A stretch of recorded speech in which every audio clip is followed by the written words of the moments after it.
Subscription کے button کو دبائیے اور ساتھ بیل آئیکن پر کلک کیجیے تاکہ آپ کو تمام ویڈیو فوراً مل سکیں۔ اس ویڈیو پسند آنے کی صورت میں اسے لائک، کمنٹ اور شیئر کرنا مت بھولیں۔ راجہ داہر نے اپنے وزیر بدہمن کو بلایا۔ کیا میرا دانشمند وزیر آنے والے وقت کی خبر دے سکتا ہے؟ داہر نے اس سے پوچھا۔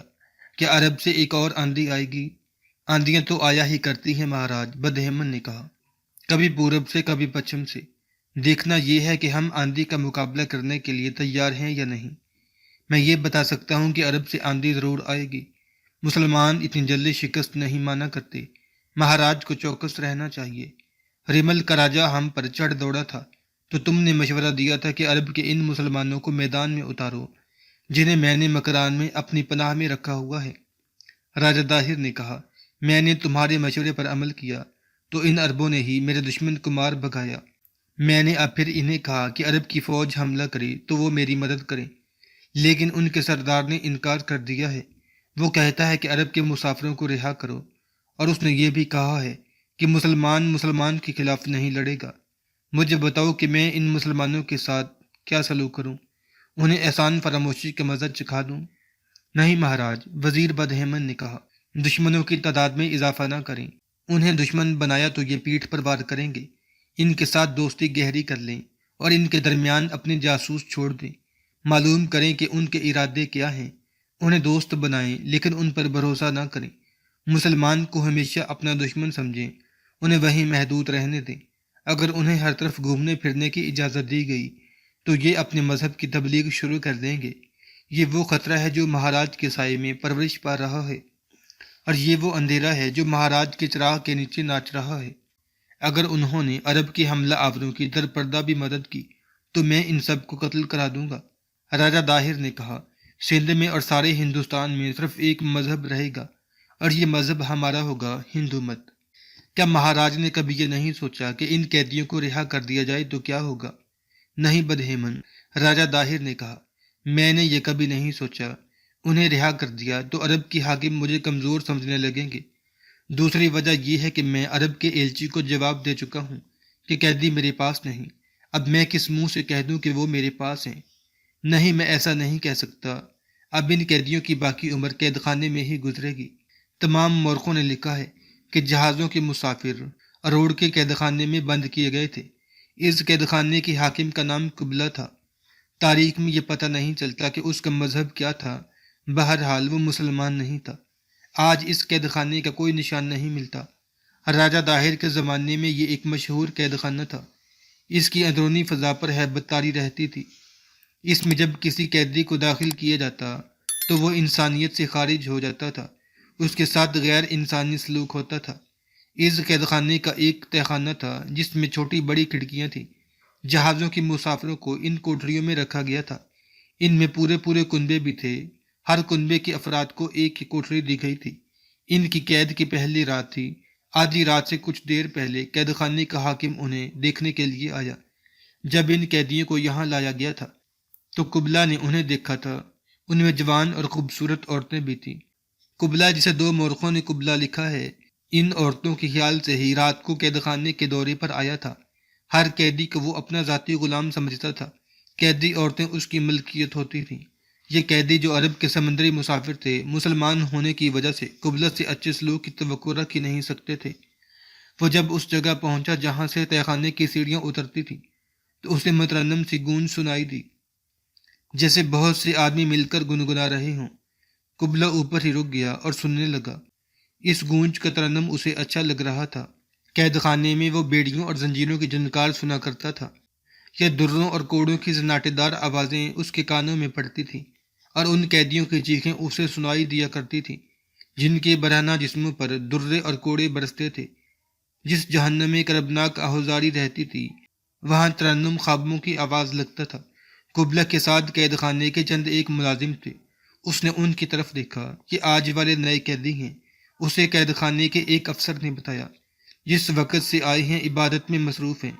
قبلہ آہستہ آہستہ سیڑھیاں اترا۔ تہ خانے میں یہ گونج اسے اور زیادہ اچھی لگی۔ دو کوٹریوں کے سامنے سے گزرنے لگا۔ کسی کوٹری میں 2 قیدی تھے، کسی میں 3 یا 4، اور کسی کوٹری میں پورا کنبہ بند تھا۔ سب قبلہ رو ہو کر دوزانوں بیٹھے تھے اور بیک آواز میں کلمہ طیبہ کا ورد بلند آواز میں کر رہے تھے۔ ان میں سے کسی ایک نے بھی دروازے کی طرف نہ دیکھا کہ کون گزر رہا ہے۔ قبلہ آخری کوٹری تک چلا گیا۔ اس نے ایک سنتری کے کان میں کچھ کہا۔ تمام قیدی خاموش ہو جائیں۔ سنتری نے اعلان کیا، حاکم کچھ کہنا چاہتے ہیں۔ قیدی خاموش ہو گئے اور کوٹریوں کے دروازوں کی سلاخوں کے سامنے جا کھڑے ہوئے۔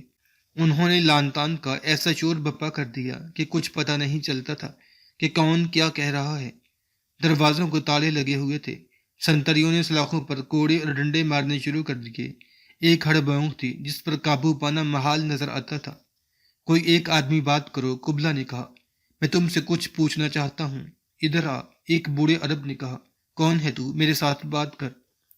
قبلہ اس کوٹری کے دروازے کے سامنے جا کھڑا ہوا۔ کیا تو اس قید خانے کا حاکم ہے؟ بوڑھے نے غصے سے لرزتی ہوئی آواز میں پوچھا۔ کس جرم میں ہمیں قید میں ڈالا ہے؟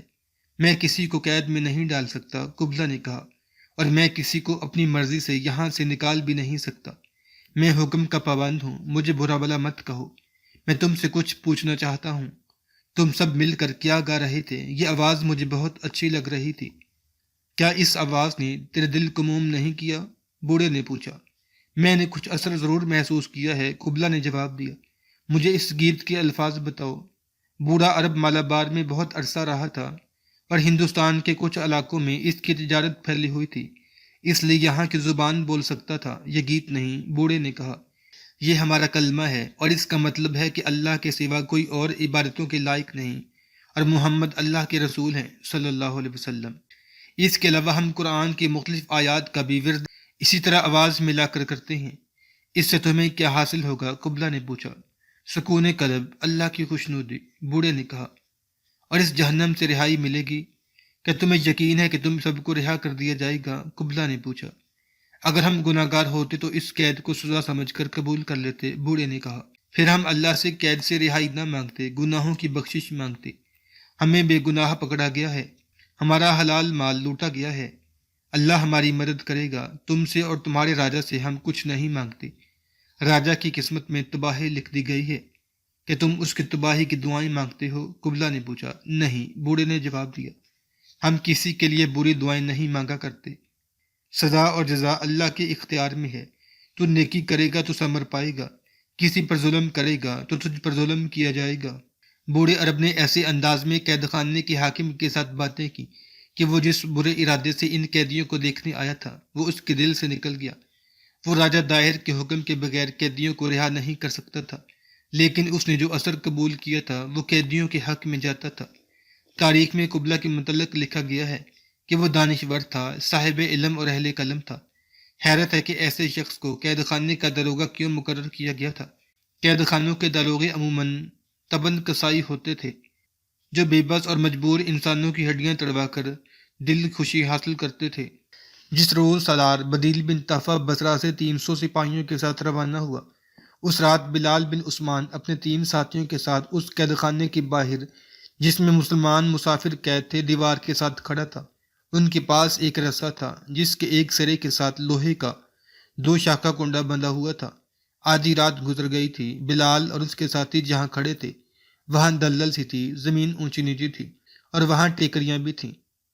رات تاریک تھی۔ بلال نے دن کے وقت ادھر ادھر آ کر یہ جگہ دیکھی تھی اور کمند پھینکنے کے لیے اسے یہی جگہ موزوں لگی تھی۔ دیوار کے اوپر قلعوں کی طرح چھوٹی چھوٹی برجیاں بنی ہوئی تھیں۔ اس نے دیکھا تھا کہ قید خانے کے چاروں کونوں پر بڑی برجیاں تھیں اور ہر برجی میں ایک سنتری موجود تھا۔ بلال اپنے ساتھیوں کو ایک ایسی ٹیکری پر لے گیا جو دیوار کے زیادہ قریب تھی اور ذرا زیادہ اونچی تھی۔ اس پر کھڑے ہو کر بلال نے اپنے ہاتھوں سے رسا دیوار پر پھینکا۔ کمند دیوار کے اوپر اٹک گئی۔ رات کی خاموشی میں لوہے کے کنڈے کے گرنے کی آواز اتنی زیادہ سنائی دی کہ سنتریوں نے بھی سن لی ہوگی۔ بلال اور اس کے ساتھی ٹیکری سے اتر کر دیوار کے ساتھ لگ گئے۔ وہ اوپر کی آواز سننے کی کوشش کرنے لگے۔ کچھ دیر تک اوپر کوئی آواز، کوئی آہٹ سنائی نہ دی۔ سب سے پہلے بلال نے رسے کو پکڑا اور پاؤں دیوار کے ساتھ لگا کر اوپر کیا۔ دیوار قلعوں جیسی تھی، اونچی منڈیر سی تھی اور اس کے ساتھ دیوار اتنی چوڑی تھی کہ اس پر ایک گھوڑا آسانی سے چل سکتا تھا۔ بلال اوپر جا کر منڈیر کی اوٹ میں بیٹھ گیا۔ اس کا ایک ساتھی اوپر آ رہا تھا، وہ بھی آ گیا، اور اس کے بعد ایک اور ساتھی، اس کے بعد چوتھا ساتھی بھی آ گیا۔ ان کے پاس تلواریں تھیں اور ایک خنجر کمر بند میں بندھا تھا۔ ان میں سے کسی کو بھی معلوم نہ تھا کہ قید خانے کے اندر کیا ہے۔ انہیں یہ بھی معلوم نہ تھا کہ عرب کے مسافر کہاں بند ہیں۔ قید خانہ بہت وسیع تھا، بعض دیواروں کے ساتھ ڈنڈوں والی مچھلیاں جل رہی تھیں۔ بلال نے قیدیوں کی رہائی کی سکیم جذبات سے مغلوب ہو کر بنائی تھی۔ اسے سب سے پہلے تو یہ معلوم کرنا چاہیے تھا کہ قید خانے کے اندر کی دنیا کیسی ہے۔ اس نے محمد حارث الافی کے ساتھ مل کر یہ طے کر لیا تھا کہ وہ راستے میں حائل ہونے والے سنتریوں کو مار ڈالیں گے اور ان کے ہتھیار قیدیوں کو دے دیں گے۔ پھر وہ سنتریوں پر غالب آ کر قید خانے کا بڑا دروازہ کھلوائیں گے اور باہر آ جائیں گے۔ پھر تمام قیدیوں کو مکران پہنچا دیں گے۔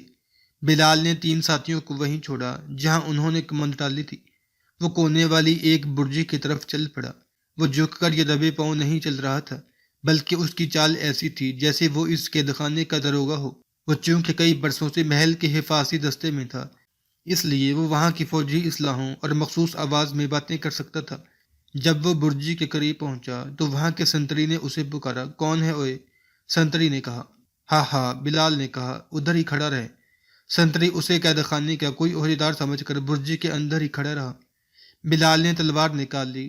برجی کے اندر اندھیرا تھا۔ برجی کو جھونپڑا یا کمرہ نہیں تھا، معمولی سی موٹائی کے 4 ستونوں پر چھت تھی اور برجی ہر طرف سے کھلی تھی۔ بلال نے اس کے اندر جاتے ہی تلوار کی نوک سنتری کی شہرک پر رکھ دی۔ برچھی تلوار پھینک دے، بلال نے کہا۔ سنتری نے دونوں ہتھیار اتار کر پھینک دیے۔ بلال نے اسے فرش پر بٹھا دیا اور تلوار اس کی شہرک پر ہی رکھی۔ عرب کے قیدی کہاں ہیں؟ بلال نے پوچھا۔ صحیح بتا اور فوراً بتا۔ سنتری نے اسے بتایا کہ وہ تہہ خانے میں ہے۔ راستہ بتا، بلال نے کہا، اور یہ بھی بتا کہ کوٹریوں کی چابیاں کہاں ہوں گی۔ میں تمہیں سب کچھ بتا دوں گا، سنتری نے کہا۔ نہ یہ قید خانہ میرے باپ کا ہے، نہ میرا باپ یہاں کا راجہ ہے۔ ہم تو پیٹ کی خاطر نوکری کر رہے ہیں۔ نہ تم میری جان کے پیچھے پڑو، نہ میں تمہارے راستے میں آتا ہوں۔ میری گردن سے تلوار ہٹا لو۔ بلال نے اس کی گردن سے تلوار ہٹا لی۔ اب بولو، بلال نے کہا۔ میں تمہارے ساتھ دوستوں کی طرح بات کی ہے، سنتری نے کہا۔ میرے ساتھ دوستوں کی طرح بولو۔ اگر تم اکیلے ہو یا 5-7 آدمی ہو تو میں تمہیں مشورہ دیتا ہوں کہ یہیں سے واپس چلے جاؤ۔ کیوں؟ اگر تم قیدیوں کو رہا کرانے آئے ہو تو نہیں کرا سکو گے، سنتری نے کہا۔ میں تمہیں کہتا ہوں کہ تمہارا جو ارادہ ہے وہ مجھے بتاؤ، پھر میں تمہیں صحیح راستہ بتاؤں گا۔ اگر مجھ پر اعتبار نہیں تو جو پوچھتے ہو وہ بتا دیتا ہوں، اور اس کے ساتھ ہی یہ بھی بتا دیتا ہوں کہ بری طرح ناکام ہوگے۔ پہلے یہ بتاؤ کہ تمہیں میرے ساتھ ایسی محبت کیوں پیدا ہو گئی ہے؟ بلال نے پوچھا۔ تم موت سے اتنی زیادہ ڈرتے ہو؟ ایک میں ہوں جو اپنے وطن کے قیدیوں کی خاطر اپنی جان پر کھیل رہا ہوں، اور ایک تم ہو۔ میں کس کی خاطر اپنی جان پر کھیلوں؟ سنتری نے کہا۔ ان بے گناہوں کی خاطر جنہیں لوٹ کر یہاں بند کر دیا گیا ہے۔ ایسا گناہ راجے مہاراجے ہی کر سکتے ہیں۔ میں اس وجہ سے اپنی جان دینے کے لیے کبھی تیار نہیں ہوں گا کہ عرب کے ان بے گناہ قیدیوں کو کوئی چھڑانے آئے تو میں راستے میں آ جاؤں اور انہیں رہا نہ ہونے دوں۔ اگر میرا بس چلے تو میں خود کوٹریاں کھول کر انہیں باہر نکال دوں، اور میں یہ بھی جانتا ہوں کہ ان قیدیوں کی وجہ سے ہمارے ملک پر آفت آ رہی ہے۔ یہ آفت تمہارے وطن عرب سے آئے گی۔ میرا خیال تھا کہ تم میں اتنی عقل نہیں ہوگی، بلال نے سنتری سے کہا، لیکن تم دانش مندی کی باتیں کر رہے ہو۔ تم ٹھیک کہتے ہو میرے عربی دوست، سنتری نے کہا۔ مجھے یہ باتیں میرے باپ نے بتائی ہیں۔ وہ کہتا ہے کہ ہمارا راجہ ایک بار عربی فوج کو شکست دے کر خوش ہو رہا ہے، لیکن وہ عربوں کو اچھی طرح نہیں جانتا۔ عربی لشکر ایک بار پھر آئے گا۔ ہمارا راجہ اپنے آپ کو آسمانوں کا دیوتا سمجھ بیٹھا ہے۔ اسے ابھی اس کے بہت بڑے گناہ کی سزا ملنی ہے۔ اس نے اپنی بہن کو بیوی بنا رکھا ہے۔ اب مجھے بتا جو میں پوچھتا ہوں، بلال نے کہا۔ سنتری نے اسے وہاں سے نیچے اترنے کا راستہ دکھایا اور چابیوں کے متعلق بتایا کہ وہ سنتری کے پاس نہیں ہوتی۔ چابیاں ایک اور کمرے میں رکھی جاتی ہیں، وہ کمرہ باہر سے مقفل ہوتا ہے۔ یہ قید خانے کا دفتر تھا، وہاں 2 سنتری موجود رہتے تھے۔ کمرے کی چابی ان کے پاس ہوتی تھی۔ یہ دونوں سنتری عام قسم کے سپاہی نہیں بلکہ عہدیدار ہوتے تھے۔ سنتری نے اسے یہ بھی بتایا کہ سارے قید خانے میں سنتری کہاں کہاں موجود ہوتے ہیں۔ اس سنتری کے سر پر پگڑی تھی۔ بلال نے جھپٹا مار کر اس کی پگڑی اتار لی اور بجلی کی سی تیزی سے اسے اوندھے منہ فرش پر گرا دیا۔ بڑی تیزی سے اس کے دونوں ہاتھ پیٹھ پیچھے کر کے پگڑی کے ساتھ باندھ دیے۔ اسی پگڑی سے اس کے پاؤں باندھے اور جو پگڑی باقی بچ گئی وہ پھاڑ کر اس کے منہ پر باندھ دی۔ میں تمہیں جان سے نہیں ماروں گا میرے دوست، بلال نے کہا، لیکن میں تم پر اعتبار بھی نہیں کر سکتا۔ کوئی آئے گا تو تمہیں کھول دے گا۔ بلال اس جگہ واپس آ گیا جہاں اس کے ساتھی بیٹھے ہوئے تھے۔ انہیں ساتھ لے کر وہ پھر اس برجی میں واپس گیا۔ اس برجی کے فرش پر ایک موٹا تختہ رکھا ہوا تھا۔ وہ ہٹایا تو اس کے نیچے سیڑھی لگی ہوئی تھی۔ چاروں سیڑھی سے اتر گئے۔ سنتری نے جو راستے بتائی تھی وہ بھول بھلائیوں جیسے تھے۔ بعض جگہ ایسے پتہ چلتا تھا جیسے وہ غار میں سے گزر رہے ہوں۔ ان اندھیرے راستوں میں سے گزر کر وہ اس کمرے میں پہنچے جہاں سنتری نے بتایا تھا کہ چابیاں رکھی جاتی ہیں۔ وہاں سلاخوں والا ایک دروازہ تھا جو کھلا ہوا تھا۔ یہ ایک ڈیوڑی تھی جس کے دوسری طرف باہر والا دروازہ تھا۔ یہ بہت ہی مضبوط دروازہ تھا جس کے اندر کی طرف دو بہت بڑے بڑے تالے لگے ہوئے تھے۔ یہ بڑے قلعوں کے دروازوں جیسا تھا۔ اس ڈیوڑی کے دائیں اور بائیں دو کمرے تھے۔ ایک کے باہر تالا لگا ہوا تھا اور دوسرا کھلا ہوا تھا۔ بلال اور اس کے ساتھی اس کمرے میں گئے جو کھلا ہوا تھا۔ ڈیوڑی میں دو مشلیں دیواروں کے ساتھ لگی ہوئی جل رہی تھیں۔ بلال نے ایک مشل اپنے ہاتھ میں لے لی اور چاروں کمرے میں داخل ہو گئے۔ دو چارپائیاں پڑی ہوئی تھیں جن پر دو آدمی سوئے ہوئے تھے۔ انہوں نے ان دونوں کو جگایا۔ وہ ہڑبڑا کر اٹھے۔ ننگی تلواریں دیکھ کر وہ خوف سے کانپنے لگے۔ تہ خانے کی چابیاں نکالو، بلال نے کہا، اور باہر کے دروازے کی چابیاں بھی ہمارے حوالے کر دو۔ ان میں سے ایک کمرے کی دیوار کے ساتھ جا کھڑا ہوا اور وہاں سے ایک پتھر نکالا۔ کسی اجنبی کو شک بھی نہیں ہو سکتا تھا کہ یہ پتھر دیوار میں سے الگ کیا جا سکتا ہے۔ سنتری نے دیوار میں ہاتھ ڈال کر ایک چابی نکالی اور بلال کے آگے کر دی۔ میں تہ خانے اور صدر دروازے کی چابیاں مانگ رہا ہوں، بلال نے کہا۔ سنتری ڈرا ہوا کمرے سے نکلا اور اس نے سامنے والے مقفل کمرے کا دروازہ کھولا۔ پھر اس نے بلال کی طرف دیکھا۔ بلال مشل لے کر اس لگ گیا۔ وہ بلال کو کمرے میں لے گیا۔ ایک دیوار کے ساتھ بڑی بڑی چابیوں کے گچھے لٹک رہے تھے۔ سنتری نے دو گچھے اتار کر بلال کو دے دیے اور اسے بتایا کہ تہ خانے کی کوٹریوں کی چابیاں کون سی ہیں اور صدر دروازے کے تالوں کی کون سی۔ یہ خاصا فراخ کمرہ تھا۔ ایک دیوار کے ساتھ تو چابیاں لٹک رہی تھیں اور دو دیواروں کے ساتھ بہت سی برچیاں رکھی ہوئی تھیں اور دیوار سے تلواریں اور ڈھالیں بھی لٹک رہی تھیں۔ ان چاروں نے ان دونوں سنتریوں کو انہی کی پگڑیوں سے اسی طرح باندھ دیا جس طرح بلال نے برجی والے سنتری کو باندھا تھا۔ باہر نکل کر انہوں نے اس کمرے کا دروازہ بند کیا اور تالا لگا دیا۔ مشل دیوار کے ساتھ لگا دی جہاں سے بلال نے اتاری تھی اور چاروں قید خانے کے اندر چلے گئے۔ وہاں بارکوں کی طرح پتھروں کے لمبے لمبے کمرے تھے اور کہیں ایک ہی قطار میں کوٹریاں تھیں۔ ہر کمرے اور کوٹری میں مشل جل رہی تھی۔ قیدی سوئے ہوئے تھے اور کراہ بھی رہے تھے۔ کمروں سے مشلوں کی روشنی باہر آ رہی تھی۔ اس روشنی میں بارکوں اور کوٹریوں کے سنتری ٹہلتے دکھائی دے رہے تھے۔ یہ چاروں ساتھی ان بارکوں اور کوٹریوں کے عقب سے گزرتے جا رہے تھے۔ اس طرح وہ سنتریوں سے بچتے بچاتے اس جگہ تک پہنچ گئے جہاں تہ خانہ تھا۔ یہ ایک غار سا تھا جس کے دور اندر روشنی تھی۔ برجی والے سنتری نے بلال کو بتایا تھا کہ اس غار جیسی جگہ میں خاصا آگے جا کر دائیں کو گھومنا ہے۔ وہاں سے بڑی چوڑی سیڑھیاں تہ خانے میں اترتی تھیں۔ اس رہنمائی کے مطابق چاروں عربی آگے ہی آگے بڑھتے گئے اور اس جگہ پہنچ گئے جہاں سے سیڑھیاں نیچے اترتی تھیں۔ نیچے دو مشلیں جل رہی تھیں جن کی روشنی اوپر تک آ رہی تھی۔ تہ خانے میں اتر کر بلال نے نعرہ لگانے کے انداز سے کہا، خدا کی قسم آج تم سب اس جہنم سے نکل آئے ہو۔ قیدی سوئے ہوئے تھے۔ آدھی رات کے بہت بعد کا وقت تھا۔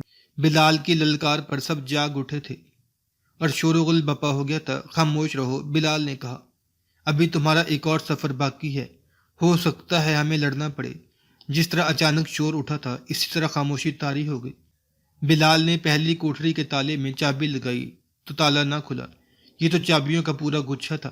بلال ایک ایک چابی تالے میں ڈال کر گھمانے لگا۔ کوئی ایک بھی چابی تالے کو کھول نہ سکی۔ معلوم ہوتا ہے ہمارے ساتھ دھوکا ہوا ہے، بلال کے ایک ساتھی نے کہا۔ اس کافر نے ہمیں غلط چابیاں دے دی ہیں۔ چاروں ایک ہی کوٹری کے سامنے اکٹھے کھڑے تالے میں چابیاں ڈال رہے تھے۔ ایک ہلکا سا زناٹا، اس کے ساتھ دھماکہ سا، ایک دھماکہ اور اس کے ساتھ ایک آدمی کی کربناک ہائے سنائی دی۔ سب نے بدل کر دیکھا۔ بلال کا ایک ساتھی آگے کو جھکا ہوا تھا۔ اس کی پیٹھ میں برچھی اتری ہوئی تھی اور وہ گر رہا تھا۔ باقی ساتھیوں نے اوپر دیکھا۔ اوپر والی آخری سیڑھی پر 6-7 آدمی کھڑے تھے۔ ان کے ہاتھوں میں دور سے پھینکنے والی برچیاں تھیں۔ بلال نے دیکھا کہ ان میں وہ سنتری بھی تھا جس نے دیوار کی برجی میں بلال کو راستہ بتایا تھا اور جسے بلال اس کی پگڑی سے باندھایا تھا۔ میرے عربی دوست، اس سنتری نے اوپر کھڑے کھڑے کہا، میں نے تمہیں خبردار کر دیا تھا کہ نیچے نہ جاؤ، لیکن تم نے مجھ پر اعتبار نہ کیا۔ تمہارا خیال تھا کہ میں شاید ساری رات بندہ رہوں گا، مجھے معلوم تھا کہ کچھ ہی دیر بعد مجھے کھولنے والے آ جائیں گے۔ تمہارے ساتھ میں نے دوستی کا حق ادا کیا تھا، اب ان کا حق ادا کر رہا ہوں جن کا نمک کھاتا ہوں۔ یہاں سے کبھی کوئی قیدی نکل کر نہیں گیا، اب تم بھی یہیں رہو گے۔ اس قید خانے سے صرف جلاد تمہیں رہائی دلا سکتا ہے، تلواریں پھینک دو۔ یہ سنتریوں کے عہدیدار کی آواز معلوم ہوتی تھی۔ اس نے کہا، تلواریں پھینک کر اوپر آ جاؤ، ورنہ برچیاں تمہارے جسموں سے پار ہو جائیں گی۔ دوستو، بلال نے اپنے ساتھیوں سے آہستہ سے کہا، ان لوگوں نے زندہ تو ہمیں پھر بھی نہیں چھوڑنا، آؤ لڑ کر مرتے ہیں۔ چاروں کے ہاتھوں میں تلواریں تھیں، وہ کمانوں سے نکلے ہوئے تیروں کی طرح سیڑھیاں چڑھ گئے، اوپر والے ہاتھوں میں برچیاں لیے تیار تھے۔